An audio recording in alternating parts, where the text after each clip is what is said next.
सो यो hello what's up guys, स्वागत है आप सभी का वाइवित चैनल की एक और नई वीडियो में।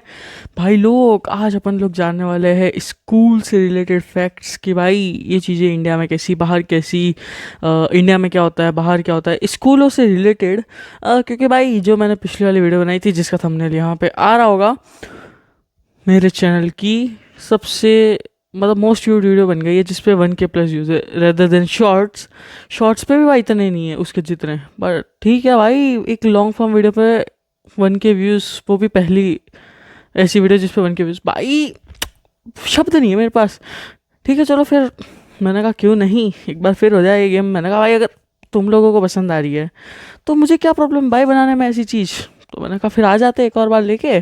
तो आज की जो वीडियो हमारी होने वाली है वो होने वाली है टेक यूनिक बाई की तरफ से। उनके चैनल का नाम यहाँ पे आ रहा होगा तो तुम देख लो, और वीडियो में चलते हैं और शुरू करते हैं।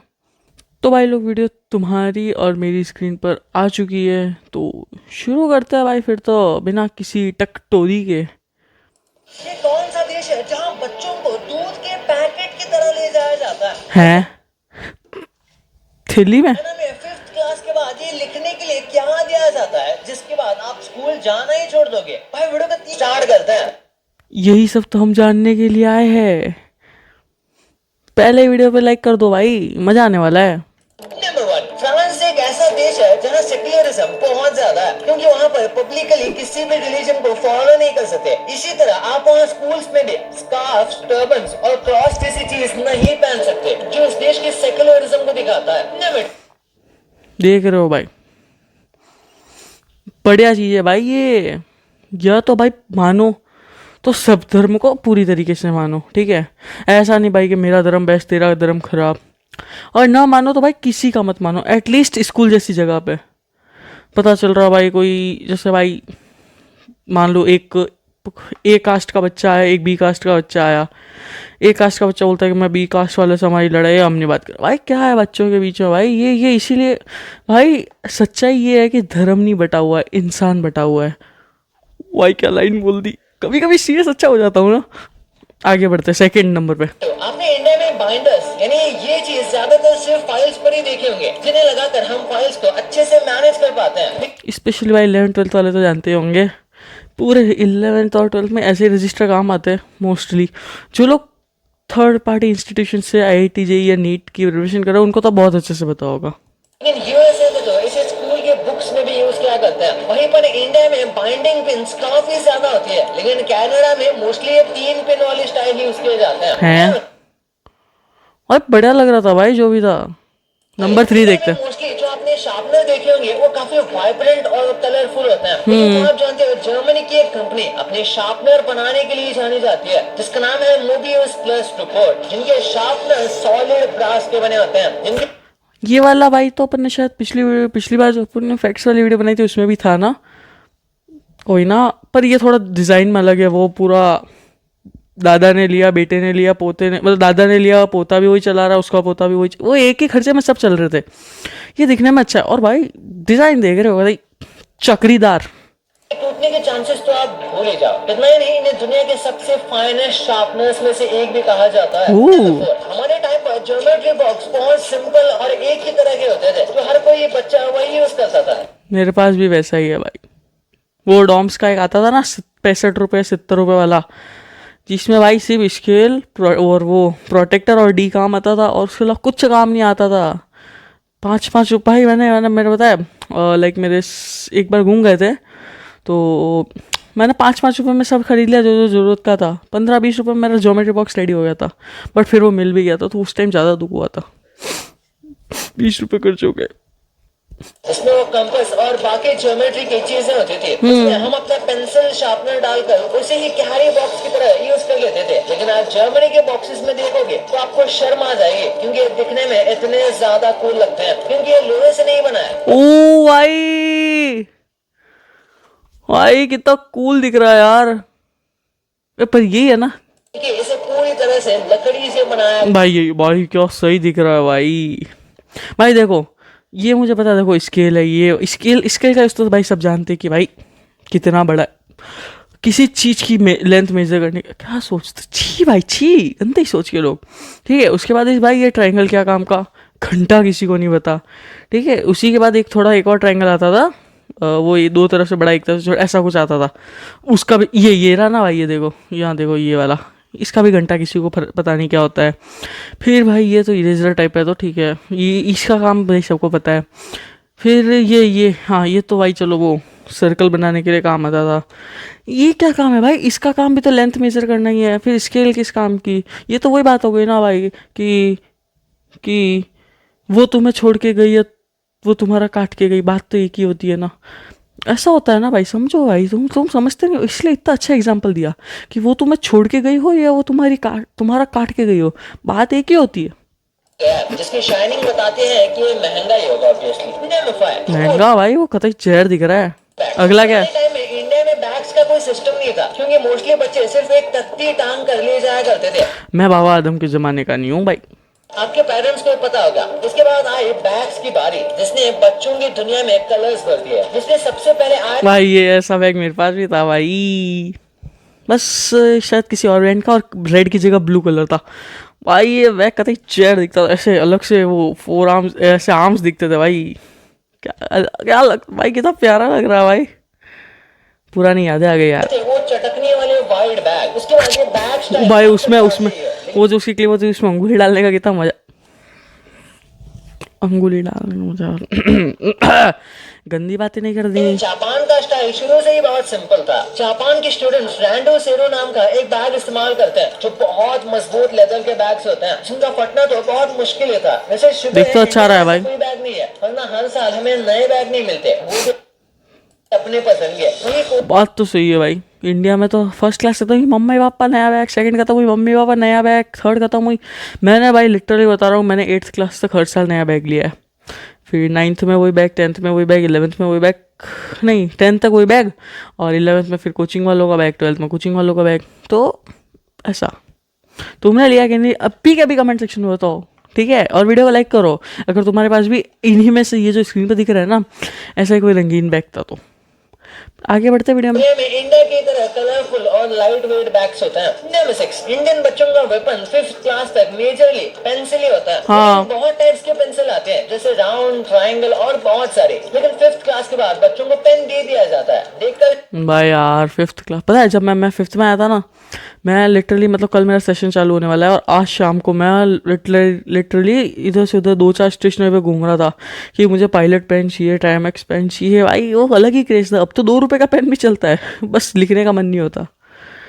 वो दिन भाई 5th 6th वाले भाई याद आते हैं भाई। शुरू में तो हम बहुत खुश होते हैं, क्योंकि बचपन से बहुत शौक होता है पेन से लिखने का। लेकिन पेन से लिखने का मतलब है हम अपनी गलतियों को अब मिटा नहीं सकते। अब हर स्कूल में इसी तरह पेन यूज किया जाता है, लेकिन जर्मनी के स्कूल में बच्चे अब भी फाउंटेन पेन यूज करते हैं। वही चाइना जैसे फाउंटेन पेन तो भाई इंडिया में बहुत लोग यूज़ करते हैं, बट ठीक है में कुछ सब्जेक्ट्स के लिए अभी भी old school calligraphy brushes use किए जाते हैं। भाई ये कितना कूल लगता होगा कैलीग्राफी ऐसे भाई। कि यूएस इंडिया की तरह पेंसिल और बॉल पेन बनाकर यूज करता है। That's quite good. कोई भी प्राइवेट स्कूल नहीं है। हाँ कुछ प्राइवेट स्कूल है, लेकिन वो सिर्फ कहने के लिए, क्योंकि इन्हें स्टेट की तरफ से किया जाता है, जहाँ पर कोई भी ट्यूशन फीस नहीं ली जाती। भाई ये सबसे बेस्ट सिस्टम पता है, इंडिया में भी ऐसा ही होना चाहिए। सारे की सारी स्कूल्स गवर्नमेंट ट्रस्टेड हो जानी चाहिए, मतलब गवर्नमेंट से कंबाइंड होके, और पूरा एजुकेशन सिस्टम फ्री। चाहे जो बच्चा 2 लाख दे के फीस में पढ़ रहा है, चाहे जो बच्चा 200 की फीस में पढ़ रहा है, सबकी फ्री। 200 वाले की भी फ्री, 2 लाख वाले की भी फ्री। एटलीस्ट एजुकेशन में तो ऐसा कर सकते हैं भाई।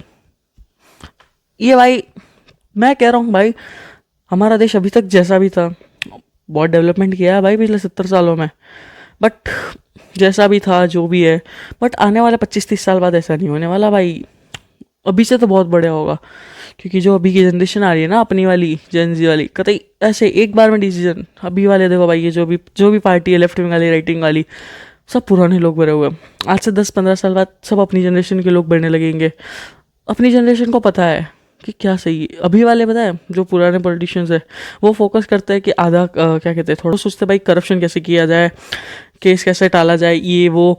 अपनी वाली जनरेशन सोचती है फटाफट से, भाई अगर केस हुआ है, अगर सामने वाले की गलती है, ख़त्म करो। एजुकेशन सिस्टम फ्री करो, हेल्थ केयर फ्री करो। अपने वाले सोचते हैं कतई जहर डेवलपमेंट का इंस्टेंट, और ये वाले सोचते हैं हाँ 20 साल में करेंगे, पहले हमें वोट दो, 5 साल हम गायब रहेंगे, फिर 5 साल बाद आके सोचेंगे। ऐसा है भाई, चाहे तुम लेफ्ट विंग वालों को देखो या राइट विंग वालों को, सब ऐसे ही है भाई। इसीलिए 10-20 साल रुक जाओ, फिर ये देश बहुत बढ़िया होने वाला है। अभी बढ़िया है, बाद में बहुत बढ़िया हो जाएगा। That's the difference man, that's the difference. आगे बढ़ते, कि मैंने क्यों ज्ञान पेल दिया वैसे भी मतलब का।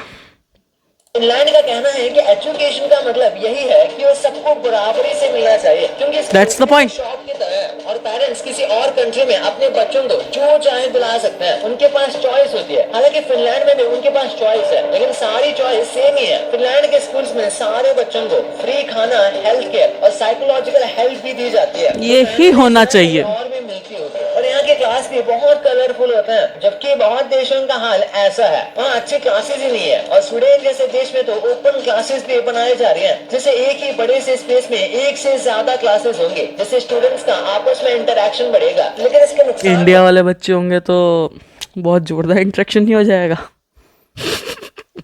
होता है, क्योंकि एक क्लास के शोर में कोई दूसरी क्लास नहीं पढ़ सकती है। वहीं सऊदी अरब जैसे आप सब जानते ही होंगे एक इस्लामिक देश है और मिक्स जेंडर गैदरिंग को अलाउ नहीं करता, इसलिए ऐसा सच में होता है भाई? मतलब मिक्स जेंडर गैदरिंग का भाई मुझे नहीं पता, देखो तुम कमेंट सेक्शन में बताओ, इस बार मुझे थोड़ा नॉलेज कम है। यहाँ पर स्कूल में भी यही चीज फॉलो होती है। क्लासरूम्स में लड़के और लड़कियाँ अलग अलग पढ़ते हैं।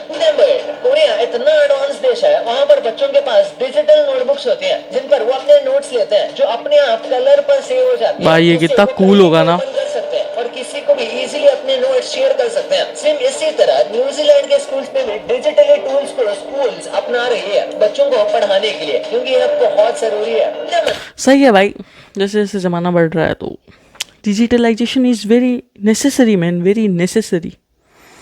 अगला देखते हैं। सब बच्चे अच्छे से रूल फॉलो करें, इसके लिए यहाँ पे स्कूल में काफी स्ट्रिक्ट टीचर होते हैं। बच्चों के कंफर्ट के बारे में शायद ही कोई स्कूल सोचता होगा, लेकिन न्यूजीलैंड और ऑस्ट्रेलिया इस मामले में बिल्कुल अलग है, क्योंकि वो स्टूडेंट्स के कंफर्ट की काफी चिंता करते हैं। जिसकी वजह से इन जगहों के स्कूल्स में शूज ऑप्शनल है। मतलब अगर आपका मन है तो आप बिना शूज के, स्लीपर्स के वगैरह में किसी भी आउटफिट में स्कूल आ सकते हो, जिसमें आप कंफर्टेबल हो। सही है भाई, comfort is the priority man. बच्चा अगर कंफर्ट में होगा ना तो ही सही से पढ़ेगा। यहाँ देखो भाई, सुबह 6 बजे बच्चे को आधी नींद से उठा के आप स्कूल भेजा रहे हो, बच्चा खड़ा हो कर रहा है। नहीं ना भाई, भले ही बच्चा 8 बजे बाद एटलीस्ट अपनी नींद पूरी करके आए, कंफर्ट में आके बैठे। भाई पढ़ाई भाई एक बोझ तो नहीं है ना, जो कर ऐसा नहीं होता। पढ़ाई है, हाँ भाई मुझे पढ़ाई करनी है, वो पढ़ाई होती है भाई। इंडिया में तो अलग ही चलता। मैं क्या बोलूँ भाई, चलो आगे देखते हैं। जैसे कि हम सब जानते हैं, इंडिया का एजुकेशन सिस्टम उतना अच्छा नहीं है। नहीं उतना बिल्कुल अच्छा नहीं है भाई, और ये बात मैं क्लियर कह सकता हूँ। भले तुम्हें ये मेरे पॉइंट भाई मुझे पता बहुत से लोगों को सही लगेगा, बहुत से लोगों को खराब लगेगा, पर ये वास्तविकता है भाई। इंडिया का एजुकेशन सिस्टम नहीं है भाई। तुम बाहर का एजुकेशन सिस्टम देखो। मैं नहीं कह रहा कि भाई बाहर जाके पढ़ो, इंडिया में ही वैसा एजुकेशन सिस्टम क्यों नहीं डेवलप हो सकता भाई? करो वैसा। 5-6 साल बस हम लोग वोटिंग पे आ जाएंगे तो गवर्नमेंट्स भाई, चेंज कल्चर आने वाला है बहुत जल्द। एजुकेशन सिस्टम में क्रिएटिव बच्चों के लिए कोई जगह नहीं है, क्योंकि सबको बस सब्जेक्ट के मार्क्स से कंपेयर किया जाता है। लेकिन कुछ स्कूल्स कोशिश कर रहे हैं, जैसे कि इटली के स्कूल्स में पेंटिंग जैसे सब्जेक्ट्स को बहुत ज्यादा भाव दिया जा रहा है। ब्राजील में फिजिकल एजुकेशन में बच्चों को मार्शल आर्ट सिखाया जाता है। वहीं ऑस्ट्रेलिया के बहुत स्कूल्स में भी उनको बहुत पुरानी अब ओरिजिनल आर्ट भी सिखाई जाती है, जो इंडिया के कदाही से बहुत ज्यादा मिलती जुलती है। लेकिन इंडियन कदाही को अब कमर्शलाइज कर दिया गया है। वही सही है भाई, देखो बच्चे का जिस चीज़ में इंटरेस्ट हो ना वो करना चाहिए। पढ़ाई थोपने से क्या होता है भाई, कुछ नहीं होता है। ऑस्ट्रेलिया में इसे आर्ट के रूप में देखा जाता है। शायद आपका इस वाले पॉइंट में नहीं भाई, नंबर 11 हम नहीं देख रहे, क्योंकि 10 पॉइंट बहुत है भाई। वीडियो वैसे भी लंबी हो रही है। अगर तुम्हें वीडियो पसंद आई है तो बताओ भाई, इसका 3rd पार्ट लाते हैं। और भाई अगर तुम एजुकेशन मिनिस्टर बनोगे तो तुम क्या करोगे? भाई मेरा तो क्लियर है, एजुकेशन फ्री, कम्प्लीटली फ्री, ठीक है। तो ना कोई बड़े छोटे का भेद, ना कोई 2 लाख की स्कूल, ना 200 की स्कूल, सब फ्री, सब फ्री। और 200 वाला चाहे तो 2 लाख वाली में एडमिशन ले सकता है। और क्यों नहीं भाई, मैं तो चाहता हूँ 200 वाली भाई जो गवर्नमेंट स्कूल्स होती है ना, जो अभी के टाइम की, उनको भी 2 लाख जैसा डेवलप किया जाए। कहाँ जा रहा है भाई टैक्स का मनी? मंत्रियों की जेब में। इससे अच्छा है ना भाई, स्कूल्स डेवलप करो, education system, health care develop करो, वो मज़ा आएगा भाई। बाकी कुछ बुरा लगा हो तो सॉरी, मुझे पता है आज वीडियो में बहुत कुछ बोल गया हूँ, बट ठीक है। वीडियो पसंद आया हो तो वीडियो को लाइक करना, चैनल को सब्सक्राइब करना, बेल नोटिफिकेशन के घंटे को ऑल पर सेट कर दो। बाकी मिलता हूँ मैं तुम लोगों से एक और नए वीडियो में, तब तक के लिए good bye, thank you so much for watching, love you all, bye लोग यार, signing off with this bye with Vaibhav.